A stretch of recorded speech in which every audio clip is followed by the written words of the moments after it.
reality of having had a Black Friday before, i.e. last year, is that now we all have a history and really understand where the pressure points were, how the customer felt, what things didn't work very, very well.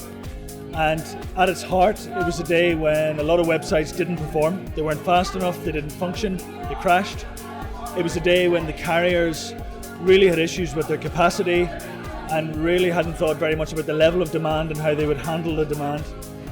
And it was a day when many retailers probably went fairly kamikaze with what they marked down and the offers they made to the customer and the promises they made about how those offers would get to the customer.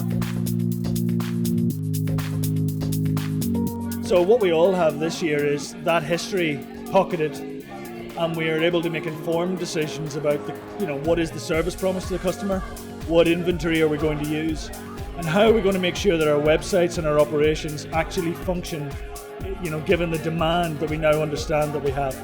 So it's a question of get a history, understand where the pressure points were, and then do sensible things, take action on the history that we now have. The reality is we don't know how much bigger it's going to be, but we get a sense that there's an awful lot more, in terms of website searches, there's a major increase in the level of inquiry. We're looking at some of our product trends and some of our service trends and making some calls on things like click and collect and how important click and collect is going to be to the customer on the Friday. So we're planning for a 20% increase. And, but the reality is that's a guess, that's the best it can be. And we'll see what the day ultimately delivers. Make sure your website doesn't fall over. That's it. It is as simple as that. If you're not there, you can't sell anything.